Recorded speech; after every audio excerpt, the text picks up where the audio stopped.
He forged my signature. Not some stranger, my own son. Sold my car behind my back like I was already dead. Now he's screaming Mom on my porch while the sheriff hands him his eviction. But this isn't just about a car. It's about a mother who turned a forged sale into a signed trust and cut him out forever. All right, before we dive into this crazy story, do me a favor, subscribe and tell us where you're watching from. The gravel should have crunched under her tires. Nancy Holloway paused at the end of the long oak-lined driveway, frowning as the wind carried the sharp scent of manure from the neighbor's pasture and the dry rustle of late summer leaves. The gravel was bare, empty. The old Lincoln was gone, not parked beside the rust-stained rain barrel, not beside the faded red barn, just gone. She stepped out of her compact rental, borrowed for a week from Gloria, while her car got a tune-up, or so Derek had claimed. The wind tugged at her light wool coat as she climbed the porch stairs. Something in her chest was already tightening, not with fear. With recognition, she pushed open the creaky screen door. Derek was at her kitchen table, barefoot in yesterday's shirt, sipping coffee like he belonged there. "The hell happened to my car?" Her voice was even, too even. Derek didn't flinch, just smirked and tilted his chipped mug. "Sold it, no one drives that tank. I figured it was time." He reached into a manila folder and pulled out a single sheet. "Got a decent offer. It's all here." Nancy took the paper slowly. The words swam in a pool of arrogance and blue ink. At the bottom was her name, or a version of it. Curved wrong, rushed. The lines around her mouth didn't move. Her eyes, cold and quiet, read it once. Then she folded the paper in half and laid it on the table, like a finished obituary. "I see." She walked past him and set her handbag on the hook. Her knuckles brushed the ceramic "Home is where the heart is" tile she'd hung 40 years ago.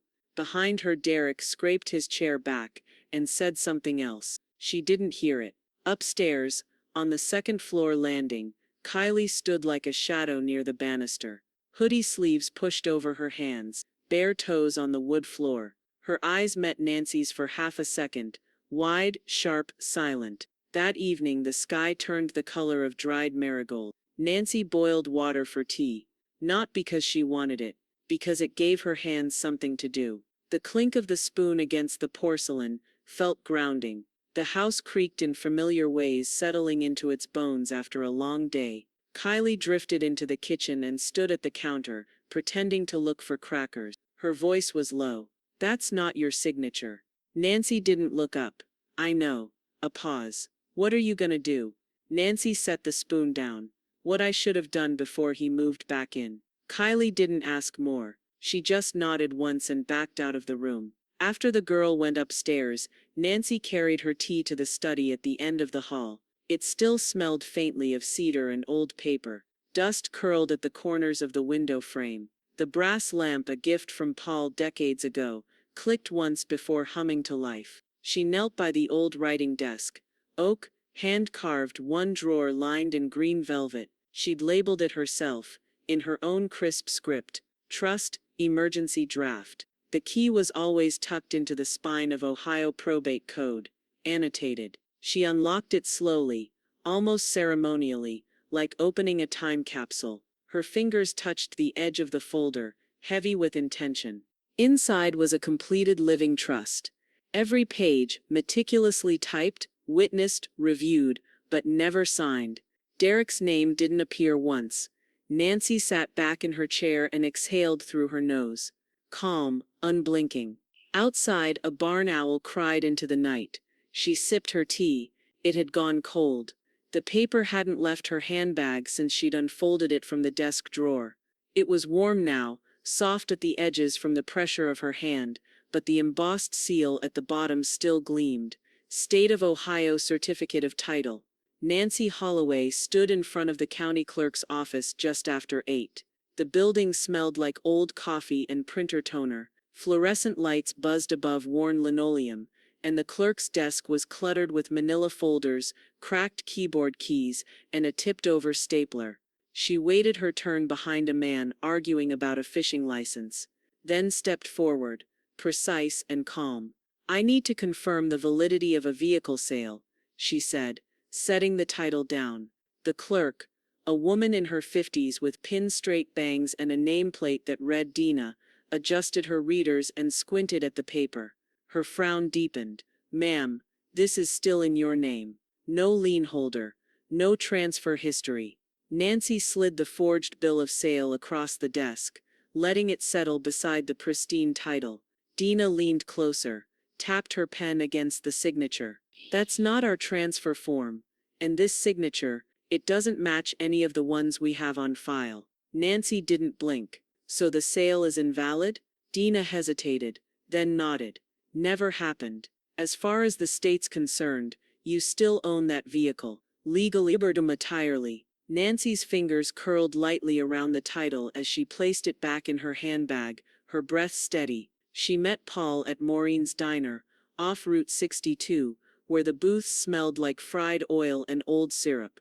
The coffee was bad, but the booths were private. Paul was already there, hunched in a corner seat with 2 mugs and a paper napkin folded into fourths. He wore his usual navy windbreaker, clean but faded, and greeted her with a short nod. She laid the forged sale in front of him. He studied it with narrowed eyes, flipping it over like it might whisper a confession from the back. Sloppy. He didn't even try to mimic your loop stroke. Look here, yours closed, his is open. He signs like he drives. Reckless. Nancy stirred her coffee without tasting it. The clerk says I still own the car. Good, Paul said, voice low. Because this isn't just about the Lincoln anymore.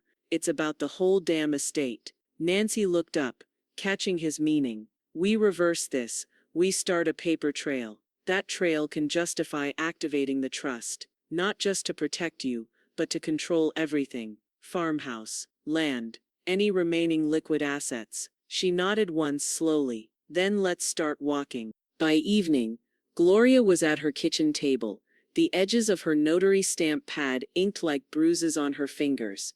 The light overhead flickered with the soft hum of the farmhouse's older wiring, and a lemon-scented candle burned between them, half for scent, half for mood. Nancy pulled on her reading glasses and placed the affidavit on the table. It was thick, detailed, legally sound. Paul had made sure. Gloria watched her old friend with quiet intensity. You sure you want to do this? I was sure the second he said sold. Nancy's voice didn't tremble. Kylie sat nearby, cross-legged on the couch, sketchbook open but untouched. Her pencil hovered as she watched her grandmother sign, 1 page at a time, each stroke deliberate. The only sound was pen on paper, and the occasional creak of the house settling around them. When the last page was signed, Gloria stamped it. Kylie finally drew a single line on the page, a fence post, upright. Paul called 5 minutes later. His voice was sharp, certain. You're ready to file the trust, he said. And freeze the entire estate. The front screen slammed against the doorframe like a warning shot. Nancy was standing at the sink, rinsing the teacup she'd used that morning. She didn't turn around when she heard the boots.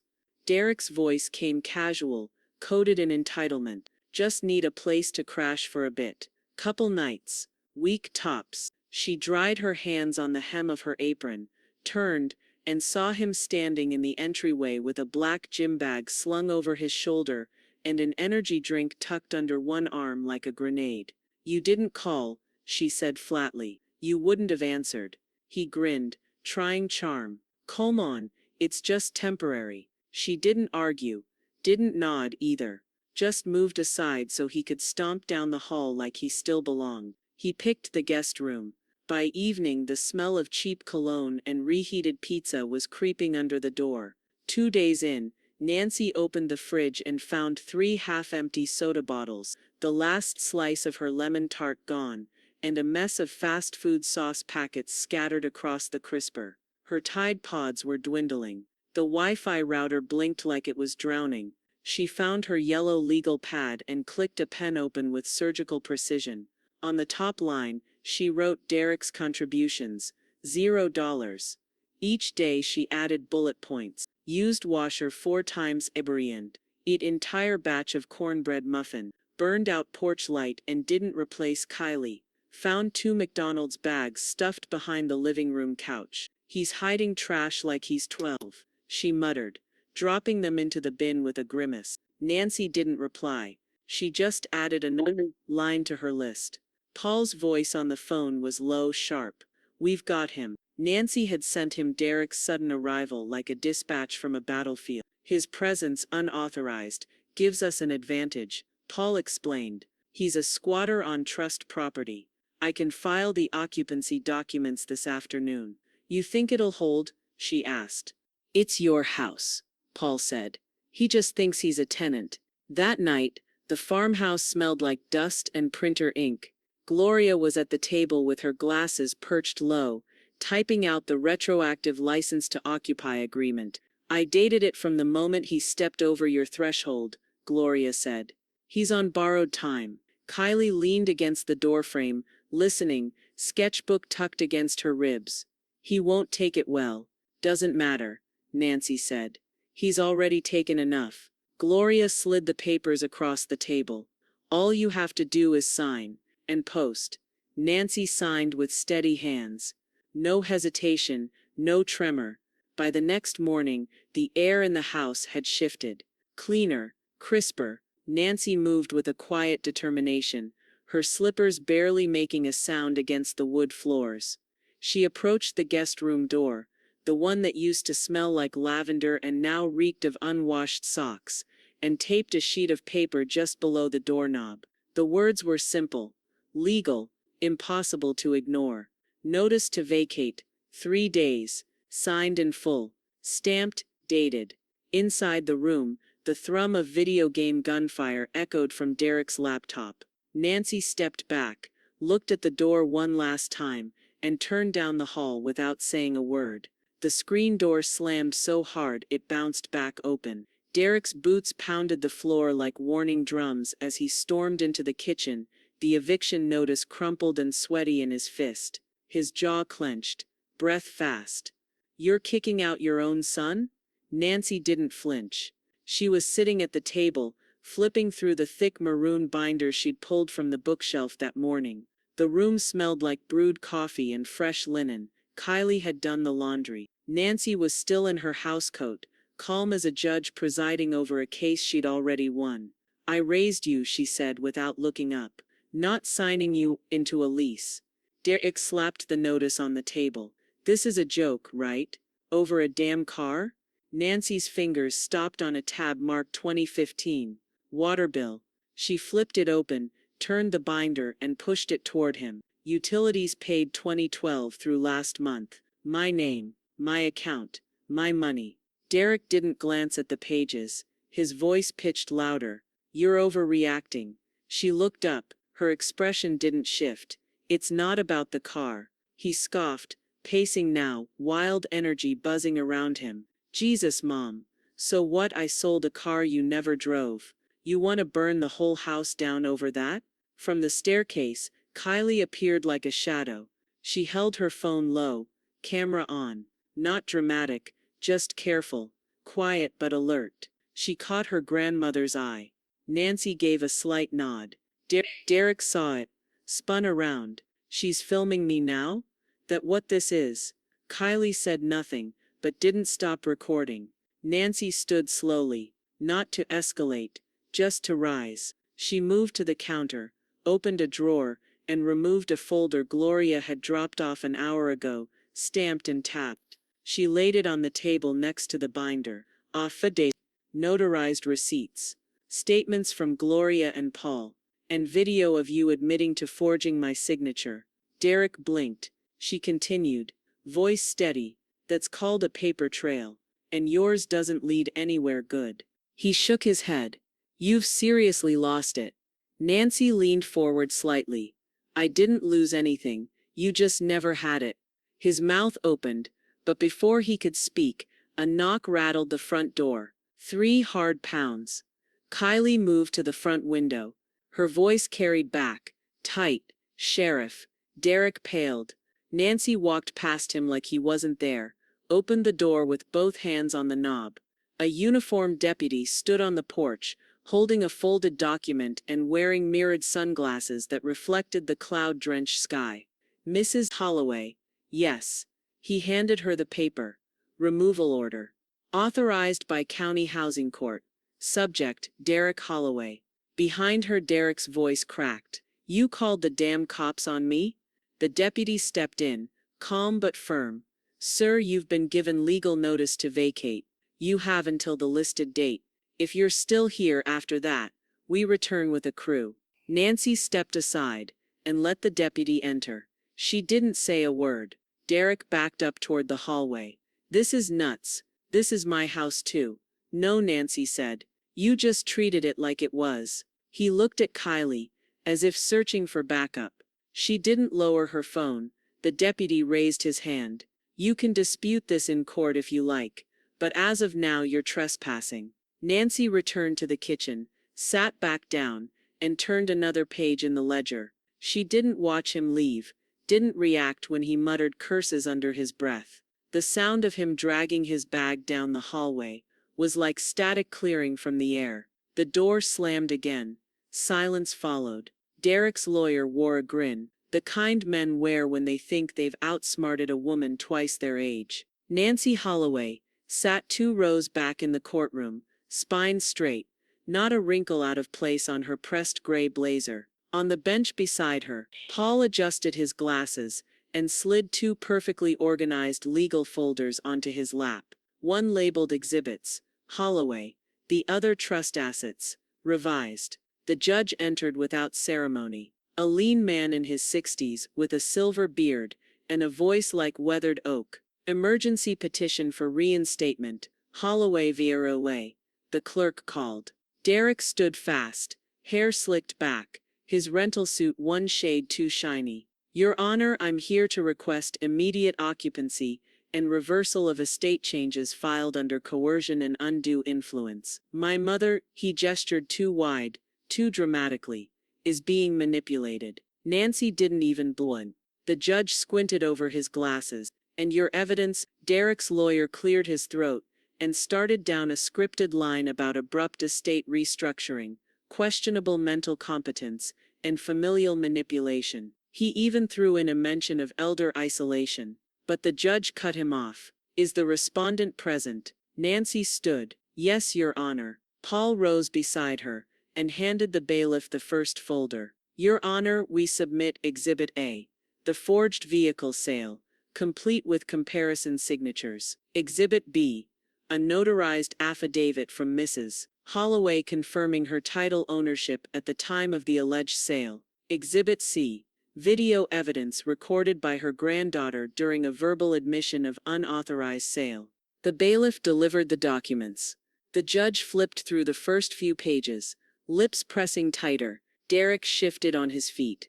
She doesn't understand the implications of sit down, Mr. Holloway, the judge said, not looking up. His voice didn't rise, but it carved through the courtroom like a gavel strike. Paul continued, handing over a signed statement. We also submit this declaration from Miss Gloria Parrish, a licensed notary who notarized Mrs. Holloway's estate filings over the past 3 months. She confirms all documents were prepared, signed, and executed in full cognitive awareness. From the gallery, Gloria gave a small nod. Her posture was impeccable. The judge flipped another page. I see. Then came the quiet step of teenage sneakers. Kylie, dressed in a black sweater and jeans, took the witness stand. Her fingers trembled, but her voice was clear. He lies when it's convenient, she said. I've seen him do it my whole life. The car was just the first thing he got caught with. Derek's face reddened. He muttered something too soft to hear. Paul leaned closer to Nancy and whispered, that just sealed it. 10 minutes later, the courtroom was still. The judge set down the folder, tapped his fingers once and looked up.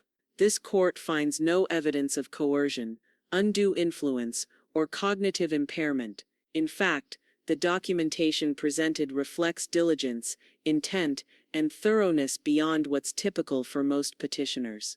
Mrs. Holloway appears to have taken deliberate legal action in response to her son's unauthorized attempts to liquidate trust property. Derek stood like he'd been sucker punched. Therefore, the judge continued, this court recognizes Mrs. Nancy Holloway as sole legal trustee and executor of the Holloway estate, with full authority over all real property, assets and inheritances under Ohio law. Mr. Holloway's petition is denied. Nancy nodded once. She didn't gloat. She didn't smile. She simply existed, in full resolute ownership. The tires hummed on the black top like a secret unfolding. Nancy gripped the steering wheel of her new electric Ford SUV, smooth, silent, elegant in pearl white, not flashy, just dignified. The air conditioning smelled like new upholstery and possibility. For the first time in months, her hands didn't tremble on the wheel. Gloria rode shotgun, legs crossed, sunglasses perched low. Well, she said, glancing at the dashboard screen, look at you out here driving like you just signed the Declaration of Independence.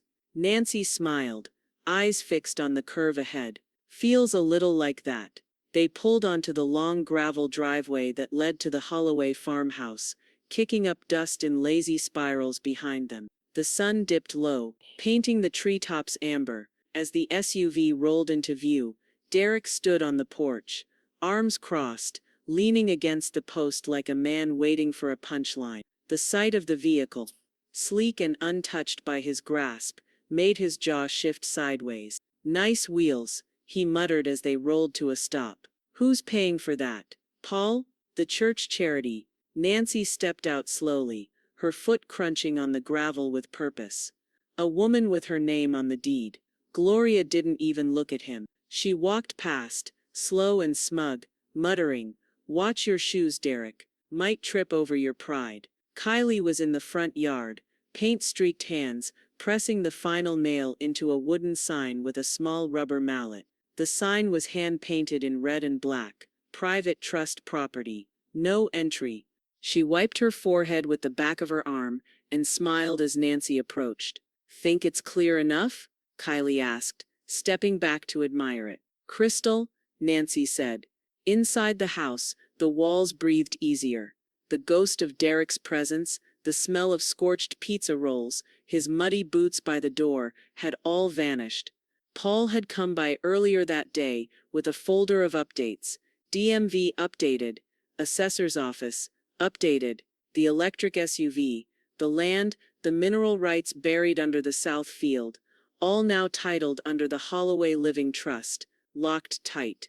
Nancy sat at the kitchen table, flipping through the finalized asset shield. Each page was cleaner than the last. Organized, legal, binding. Paul pointed to the signature at the bottom of the trust amendment. Everything is protected. If he tries again, even with a lawyer, he's walking into a vault with no door. Nancy didn't say anything. She just closed the folder with a satisfying click. That night, Nancy stood by the front window as a warm wind rattled the screens.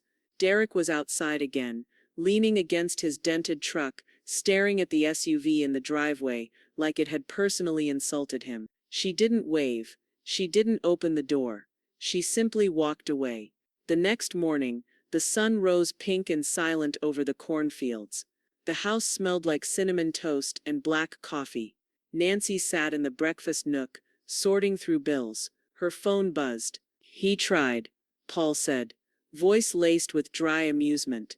Just called the bank claiming he needed access to your accounts, said he was authorized. They froze the attempt and flagged it as potential fraud. I'll have the report sent over. Nancy stirred her coffee once, twice, then set the spoon down. So he finally found the lock.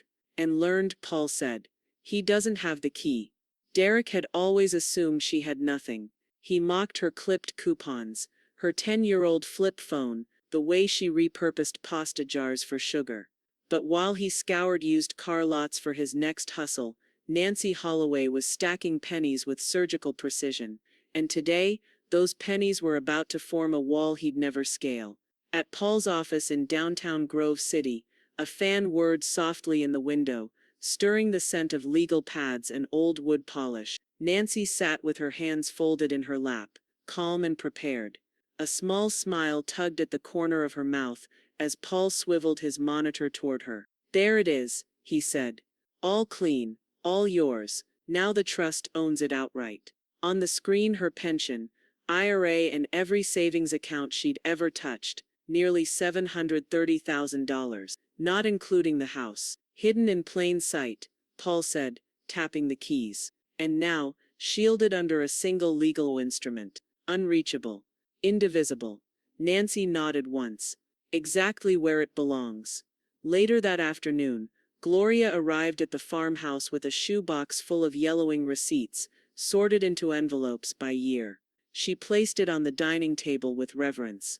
I kept them, she said, because I knew someday you'd need to show what you covered. Nancy opened one envelope labeled 2014.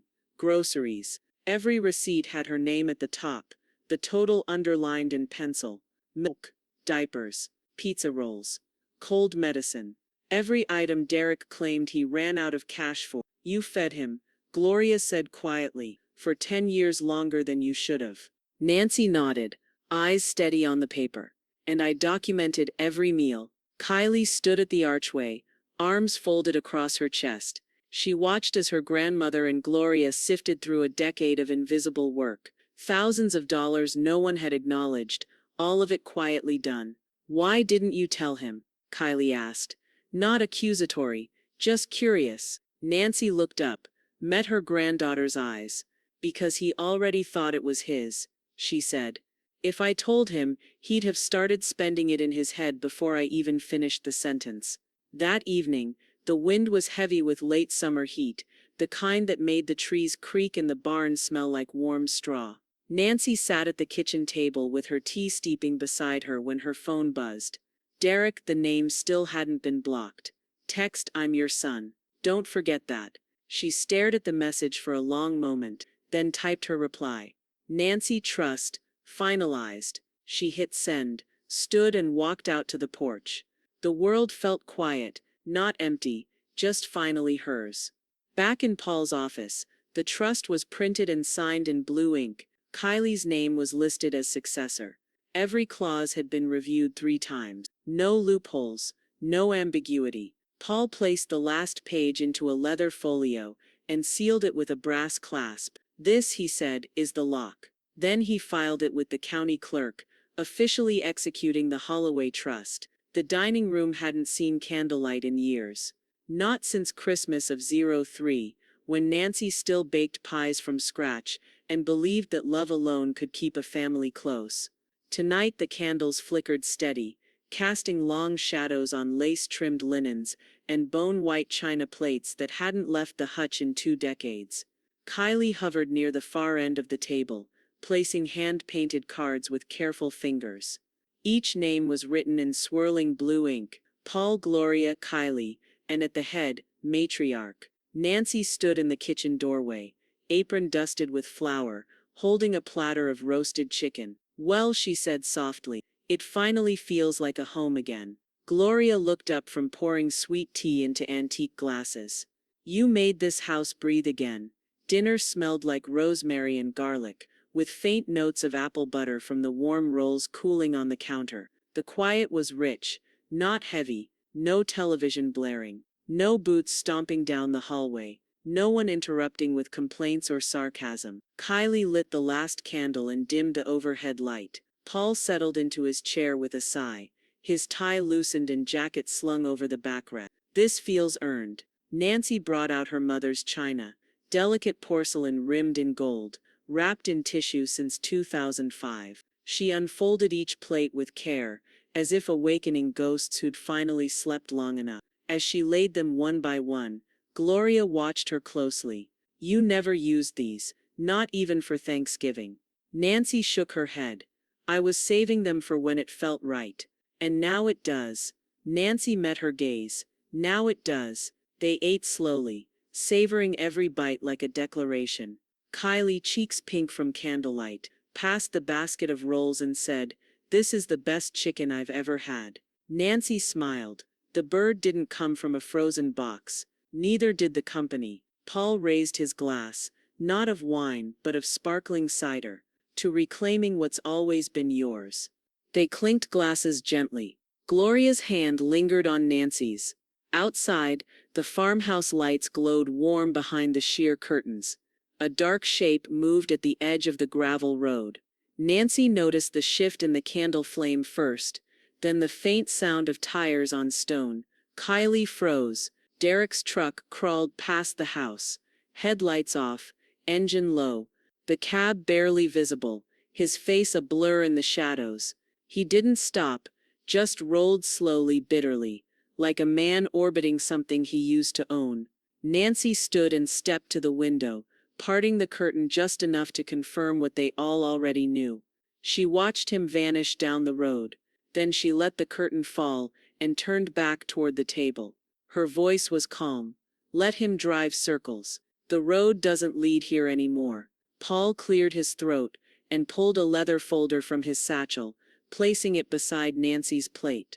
The gold clasp glinted in the candlelight. Final delivery, he said. Deed. It's yours. Fully recorded. No liens. No contest. Nancy looked at the folder without reaching for it. Her eyes filled, not with tears, but with gravity. I held this land for decades, she whispered. And now I finally own it. Kylie reached across the table and held her grandmother's hand. You always did. Now the world agrees. Outside, the fields swayed beneath a wide Ohio sky. The wind carried no threats, only silence. Some people inherit land, others inherit consequences. Nancy stood beneath the August sun as Paul hammered the final nail into the post at the end of her driveway. Sweat slicked the back of his neck, and the new nameplate gleamed sharp and certain in the light. Holloway, trustee private property. Legacy Trust. Nancy stepped forward and brushed a finger across the cool metal. She didn't smile. Not exactly, but something unshackled inside her. Quiet and final. It's not just a title, she said softly. It's the first time my name hasn't been shadowed by someone else's. Paul nodded. And this time it's untouchable. In a stale county clerk's office, 3 towns over, Derek Holloway's appeal sat crumpled on the edge of a desk. The clerk, unimpressed and unmoved, slid it back toward him. Petitions denied, she said flatly. Twice. No standing, no interest. You've got no legal claim to the property. Derek leaned forward, veins tight in his temple. It's my family's land. The clerk arched an eyebrow. Not anymore. She dropped the rejection stamp with a heavy echoing thud across the last page and waved toward the exit. Back on the farm, Nancy sat at her kitchen table, her will spread out in front of her. She wore her glasses low, her pen steady. No hesitation. The word she crossed out. Derek's name. The word she wrote in ink. Kylie Elaine Holloway, sole successor trustee and primary beneficiary. Gloria, seated beside her, sipped lemonade and said nothing. But her eyes brimmed. Nancy looked up. This house has only ever had 2 constants. Me and the girl who never walked away. Gloria nodded slowly, then let it pass from one pair of steady hands to the next. Paul had already filed the trust amendment. Kylie's succession rights were now on record, notarized, witnessed, and filed with the Ohio Office of Estate Control. And with that, Paul filed one more clause. Inheritance protection, irrevocable. There's no backdoor now, he'd said. Derek can scream from the edges of the world, but it won't change what's been etched in law. But the screaming found its way anyway. At school, Kylie was leaving art club, her sketchbook clutched against her chest, when Derek appeared just outside the brick hallway exit. He looked thinner, more frantic. His truck was parked illegally by the sidewalk. He stepped in front of her before she could reach the crosswalk. You really let her cut me out like that? Kylie didn't flinch. Move. I'm your dad, he hissed. Whether she likes it or not. Kylie took a slow breath. Her voice didn't shake. Don't speak to me. He reached out as if to grab her wrist. Not rough, but enough to freeze the moment. A teacher's voice called from the front steps. Sharp, everything all right here? Kylie pulled back. We're done. She crossed the street, never looking back. That night, Nancy lit the fireplace despite the heat, a single log burning low and slow. She tucked the updated will into the trust folio and sealed it with wax. The flames crackled, whispering finality. I thought this would feel bitter, she told Gloria. But it doesn't. Gloria smiled gently. That's because it's justice, not revenge. 2 mornings later, the mailbox creaked open with the weight of a certified envelope. Nancy slid it out and turned it over. Her return address. Derek Holloway. Stamped delivered. Inside. Final trust documentation. Certified copy of the will. Legal exclusion clause. Highlighted in blue. One sentence from Nancy. Handwritten at the bottom. You erased yourself. I just signed the papers. The first text came at 2:07 a.m. Derek. You think this is over? It's not. Nancy stared at the glowing screen in the dark for a full minute before pressing and holding the number. A menu popped up. Block contact. She tapped yes with the same precision she used to sign trust papers. 10 minutes later, a second message came from a new number. Derek, I'm still your son. That one she didn't even read to the end. Block. Silence. By morning 4 numbers had been blocked. 2 voicemails ignored. One rage-laced. One laced with weepy guilt. None of them mattered. Downstairs, the old farmhouse swelled with sound. Not anger, not grief, but something cleaner.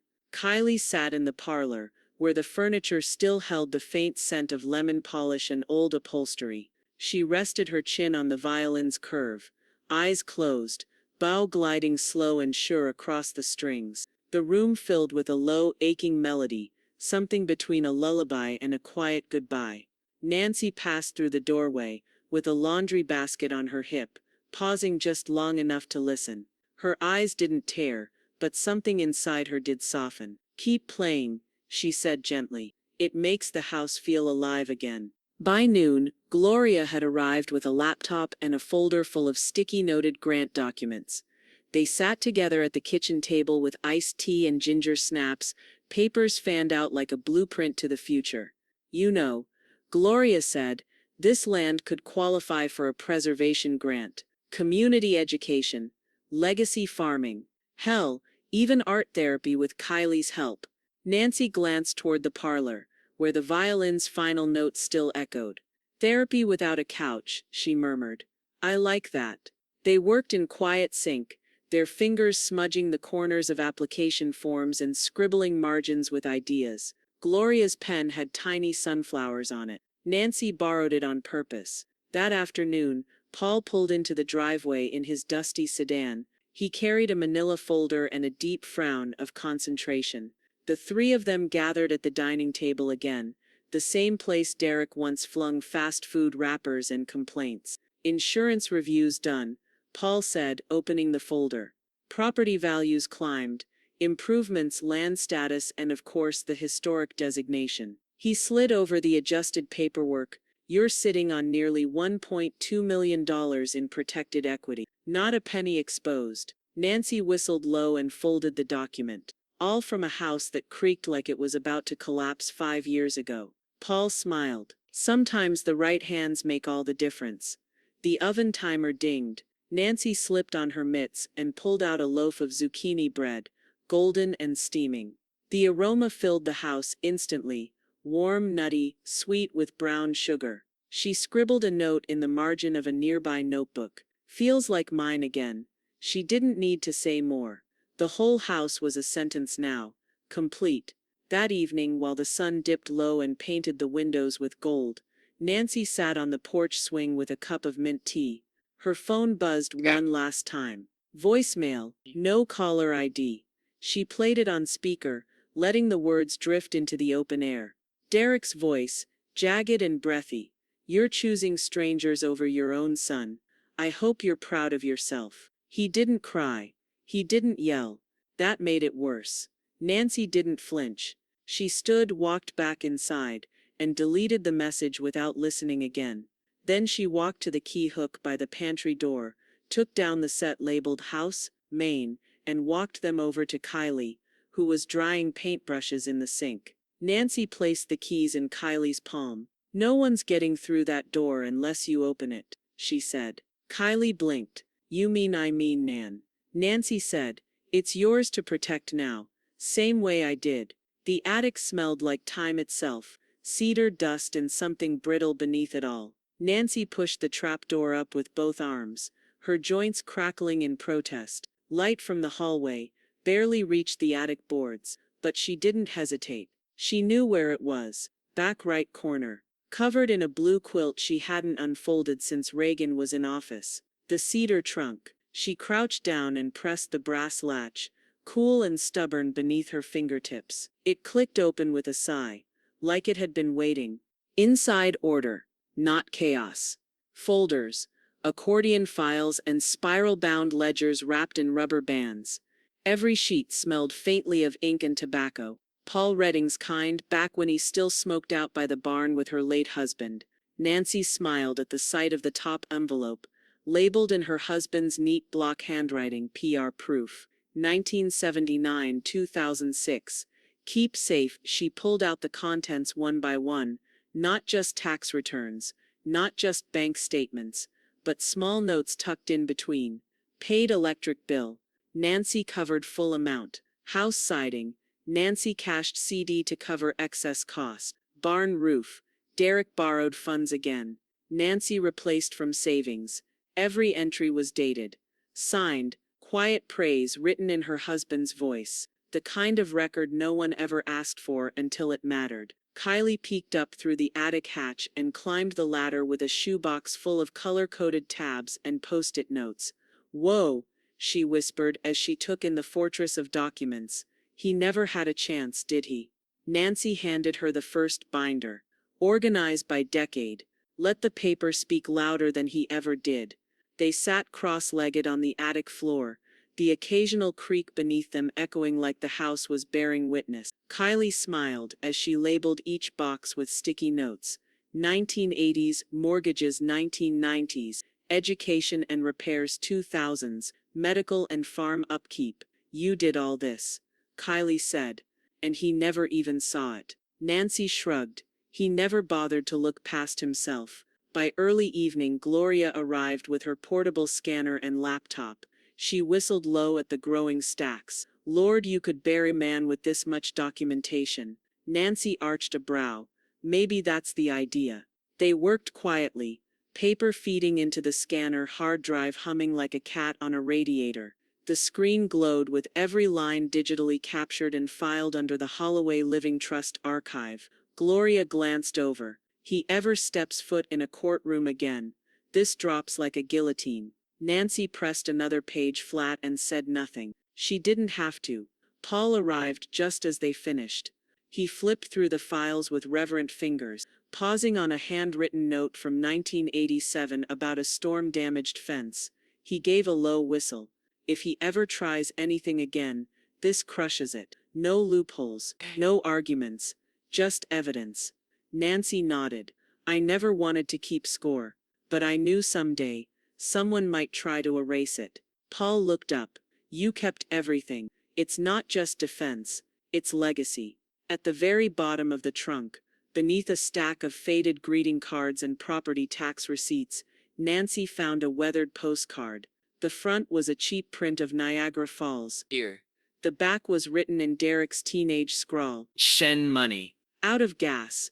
Might not make it home. Love, D." There was no return address, just a stain from something spilled long ago, and one word underlined twice. "Money." Nancy stared at it a moment longer, then stood and walked down the ladder, the postcard clutched tight in her hand. She stepped into the kitchen, opened the wood-burning stove, and struck a match. The postcard curled inward as it blackened, the flame licking away his oldest demand. After the fire turned to ash, Nancy returned to the folder labeled Title History, Final, placed it on the table, and opened it with care. Inside were the earliest deeds, signatures in fountain pen, and the most recent, her name alone. She placed the notarized confirmation of trust ownership on top. Then she sealed the folder, tied it with twine, and filed it in the lockbox beneath her bed. The envelope was thick enough to demand 2 stamps. Nancy slid the documents inside one by one, each page a verdict, each signature a refusal. The living trust, the final will. The removal clause, bold and underlined, proof of transfer. inheritance protection, the permanent record of everything he'd lost. She added a yellow sticky note, her handwriting precise and unsentimental, for your records, and your regret. The post office smelled like toner and old envelopes. She handed the packet to the clerk, requested certified delivery with signature required, and didn't bother to track it. She didn't need confirmation that he'd received it. She knew he would. Back at the farmhouse, the kitchen was flooded with golden morning light, the air warm with cinnamon and lemon oil. Kylie sat at the table, the trust documents spread out before her like a puzzle she didn't quite know how to assemble. "Why did you leave it all so airtight?" she asked, running her fingers along the legal margins. "Every clause, every counterclause. It's like you expected war." Nancy poured coffee into her mug and sat beside her. "Because I knew who I raised." Kylie looked down again. Her voice dropped. "Will I ever have to fight like this?" Nancy didn't answer right away. Instead, she reached across the table and laid her hand over her granddaughter's. "You won't have to," she said. "I did it for you." Later that afternoon, Gloria arrived with a picture frame and a brown paper parcel. "I had these printed and mounted," she said, unwrapping it. It felt right. Inside was a clean archival-grade print of the Executed Trust's cover page, the Holloway Legacy Trust, with Nancy's signature in deep black ink, etched like a declaration. Beneath it a brass plaque engraved, "Established in truth, protected by law." Nancy held it in both hands for a moment, the weight of it oddly grounding. "Where do you want it?" Gloria asked. Nancy pointed toward the front hallway, just outside the parlor, where Derek's muddy boots used to sit, unwelcome and unacknowledged. "Put it by the light switch," she said, "so everyone sees it as they come in." Paul stopped by near dusk, folders in hand, suit jacket slung over his shoulder like it had lost all meaning. His face was flushed from the heat, but his eyes were bright. "It's done," he said, setting the stack on the table. "Filed, recorded, indexed. County recognizes the Holloway Legacy Trust as final and exclusive. You own everything. He owns nothing, permanently." Nancy turned the title page and saw it for herself. Trustee, Nancy Holloway. Successor trustee, Kylie E. Holloway. Inheritance line, sole beneficiary, Kylie E. Holloway. "Finalized," Paul said again. "It's all in ink now. No threats, no appeals. You've won." Nancy didn't celebrate. She just nodded and traced the edge of the page with a fingertip, as if touching stone. "I didn't do it to win," she said. "I did it to stop losing." That night, the house was still. The porch swing creaked in the warm breeze, and a frog croaked in the distance near the rain barrel. Nancy tucked away the signed trust behind a cabinet drawer and stood in the hallway, staring at the framed copy on the wall. Kylie walked past and stopped beside her. "It's weird," she said. "It feels like the house is breathing again." "It is," Nancy said softly. "For the first time in years, no one's waiting to take anything from it." Kylie looked up at her. "And now it's mine?" Nancy turned, resting a hand gently on her shoulder. "Someday, but not yet. For now, it's ours." The next morning, a manila envelope arrived in the mailbox. The return address was unfamiliar. Nancy slid it open with her paring knife and slid the contents onto the table. A single-page letter, embossed with the seal of the Ohio Historical Foundation. "Dear Mrs. Holloway, we are pleased to inform you that the Holloway family farmstead, constructed 1874, has been accepted as a registered historic property under the Ohio Heritage Act." Nancy's breath caught. Kylie looked over her shoulder, wide-eyed. Gloria clapped once. Paul, reading upside down from across the table, grinned. "It's official," he said. "They can't tear it down, and they can't erase your name." The stone arrived on the back of a flatbed, wrapped in thick canvas and grit. Nancy stood at the edge of the gravel drive, hands tucked into her cardigan sleeves, watching two workers lift the tarp like they were unveiling a monument. The morning light bounced off the polished granite, deep charcoal gray, veined like old tree bark. The letters carved into it were crisp, proud, and final. "Holloway Homestead, 1874. Present Legacy Trust Registered Ohio Historical Foundation. It was heavier than a tombstone and 3 times more permanent. Gloria exhaled behind her. No one's ripping that out with a tantrum and a truck. Nancy gave a nod so small, it was almost invisible. Good. I want it to outlive all of us. Kylie spent the afternoon along the fence line, her jeans smeared with dirt and a straw hat drooping over her eyes. She dug small holes with a garden spade and pressed sunflower seeds into the ground, one at a time, like prayers whispered to the soil. Nancy passed her a jug of water. Your hands okay? Kylie wiped her brow with a muddy wrist. I want them to be full grown by the time the school year starts. Nancy smiled. They'll be taller than both of us. I hope so, Kylie said. I want people to see something beautiful first, before they see the stone. The open house took 3 weeks to plan. Nancy printed invitations on cream cardstock with raised lettering and mailed them to every family within a 15-mile radius. Some had never been inside the Holloway house before. Others hadn't stepped through the door since Nancy's husband's funeral. The day was bright, blue-skied, and dry enough to leave the windows open. The scent of fresh bread and polished wood wafted through the house. Nancy wore a dark green dress she hadn't touched in years, and Kylie placed her newest watercolors, painted scenes of the barn and orchard, on tiny easels along the hallway. Guests entered through the front door and stopped at the entryway where Gloria had framed a series of family photographs above the newly installed bronze plaque. Historic home of Nancy Holloway, trustee and preservation steward. In the converted history room, neighbors admired heirlooms and handwritten ledgers. One display showed faded canning labels, another the original deed to the land signed in ink so old it looked like shadow. Gloria paused at a photograph mounted in the far corner. It showed a young Nancy, no older than 20, standing in the orchard with 1 foot on a ladder and a bushel of apples at her hip. That was the fall of '72, Nancy said softly. He hadn't come home in weeks. Gloria's eyes misted. And you still picked enough to fill every jar in the cellar. Nancy looked at the photo a long time. Because the trees didn't stop growing, just because someone else did. Outside, the guests milled near the front gate, admiring the plaque and sunflower beds just beginning to sprout. Cars lined the roadside. One of them didn't belong. A black pickup truck idled down by the edge of the north pasture, half shadowed by tall grass. Its windows were rolled down, but no one got out. Kylie noticed it first, and moved to stand beside Nancy, her arms folded, back straight. Should I go say something? Nancy shook her head once. No, he came to see what he lost. Let him. They watched for a moment longer, then turned away, the house behind them glowing with quiet celebration. Let him watch, Nancy said. That's all he gets.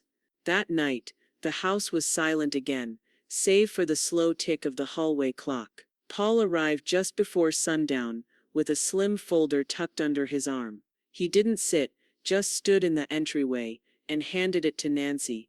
This is the last piece, he said. Nancy flipped it open, her eyes scanning each line like scripture. Final clause filed. Estate irrevocable successor trustee. Kylie Holloway beneficiary. Sol Kylie Holloway. She looked up. It's really done. Paul gave a slow nod. As permanent as the stone out front. Nancy placed the file in the hallway cabinet, just below the framed trust. She didn't say a word, just rested her hand over the drawer for a moment longer than needed. In her room, Kylie stared at the plaque on the wall. Her name. Her future. No footnotes. No asterisks. No erasures. Only legacy. The stench was still there under the floorboards, deep in the carpet, clinging to the corners like shame that refused to leave. Nancy stood at the doorway of the former guest room, sleeves rolled, mop in one hand, paint roller in the other. Kylie stood beside her, arms crossed, a garbage bag slung over one shoulder. The room reeked of stale sweat, fast food, and spilled beer that never got cleaned. Derek's last fingerprints on a home that had spat him out. God, it's worse than I remember. Kylie muttered, wrinkling her nose. Nancy didn't look away. Then we start fresh. They got to work. The first 2 hours were for erasing. Old fast food wrappers, socks stiff with dust, a cracked Bluetooth speaker, and a half-used bottle of cheap cologne were dumped into bags without hesitation. Nancy pried off the curtain rod, snapped in one place, and pulled up the stained rug, revealing floorboards beneath that still bore the honeyed warmth of the farmhouse's bones. Kylie scrubbed the baseboards while humming a soft tune, paint smudges already dotting her cheeks like freckles. He never even asked whose room this was, she said. Nancy dipped a brush into a can of pale green paint, soft like mint, quiet like forgiveness. That's because he never thought anything needed to be his. He assumed it already was. By the third hour, the windows were wide open and sunlight spilled in like water. Fresh air flooded the room. Kylie taped the window panes while Nancy rolled the first coat of paint across the far wall. Pale green's your color, Nancy said, smiling. Gives the room breath. Kylie stepped back to study it. It looks like spring got bottled and dumped on a wall. Nancy chuckled. Good. Spring means it starts over. They framed Kylie's sketches, ink drawings of the farmhouse porch, the big oak tree near the road, and the windmill that hadn't spun in years, but refused to rust completely. Each piece was placed with care. Gloria arrived around mid-afternoon, cradling a quilt wrapped in muslin. I've been saving this, she said, laying it out on the freshly made daybed. The quilt was hand-stitched, soft blue cotton patches embroidered with little white blossoms, vines, and initials in looping script. I made it when Kylie was born, Gloria explained, her voice thick. Always figured she'd have a room here one day. Kylie touched one corner gently. You sewed this. Gloria nodded. Every square. Some of the thread is from your great-grandmother's kit. Nancy didn't speak. She only squeezed Gloria's hand, grateful for the history that lived in fabric. Later Paul arrived with a chilled bottle of non-alcoholic apple cider and 4 mismatched glasses. He looked around the room, nodded approvingly at the fresh paint, the framed sketches, the light dancing off the hardwood. Well, he said, you've done it. Nancy smiled as she poured the cider, careful not to spill a drop. It took long enough. He raised his glass, to second chances and knowing when not to give them. They clinked glasses softly, the bubbles catching the late afternoon sun. As dusk settled over the farm, the room now smelled of clean linen, dried paint, and apple cider. Kylie sat on the daybed, sketchbook balanced on her knees, legs tucked beneath her. She drew in silence, no music, no chatter, just the steady scratch of pencil on paper. Nancy sat across from her, hands in her lap. Did you ever think about quitting? Kylie asked, not looking up. Nancy's laugh was low, almost bitter.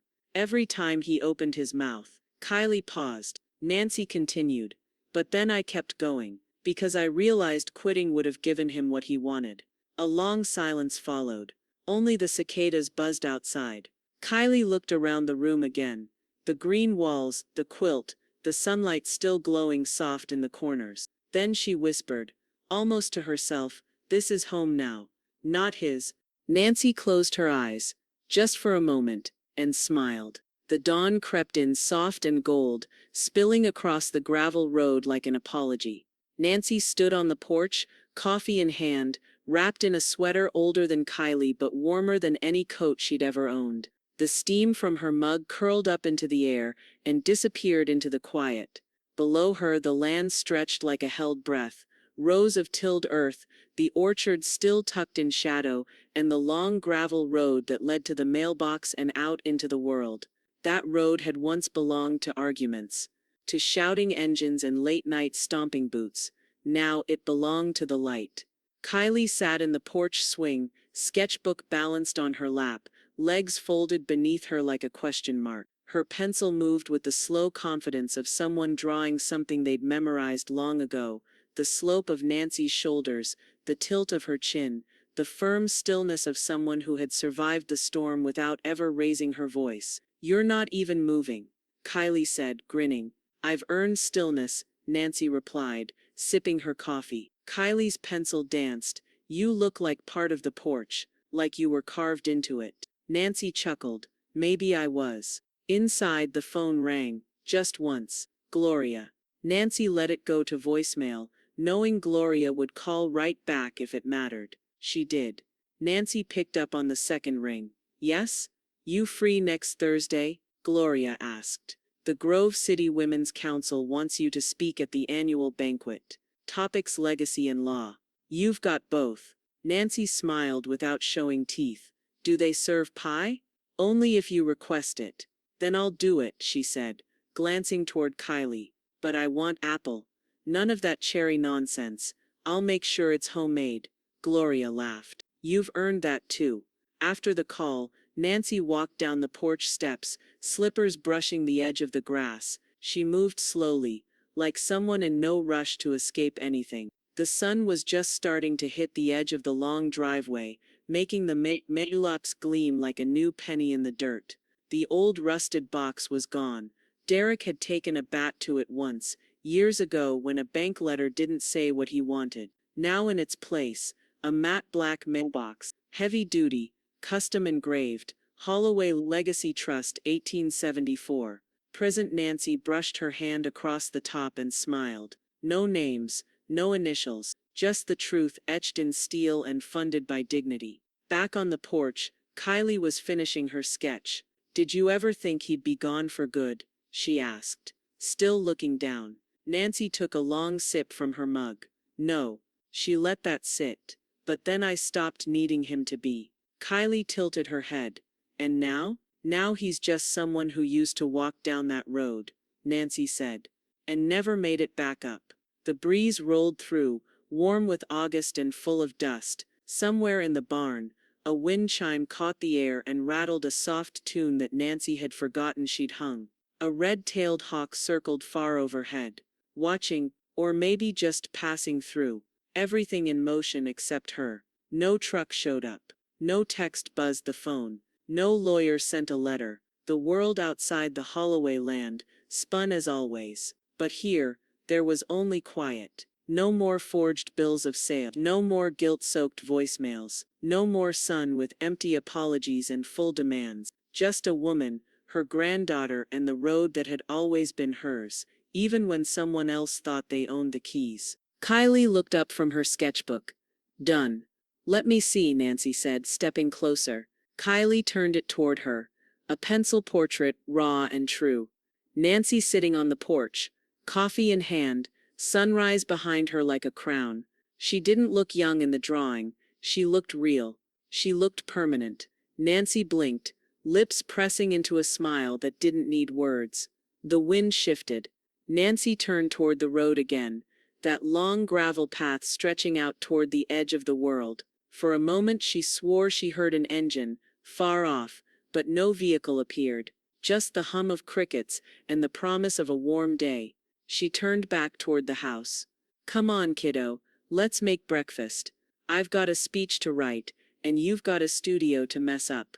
And as the door creaked closed behind them, the plaque on the mailbox caught the sun just right, casting a long, clean shadow that didn't point back. He forged my name.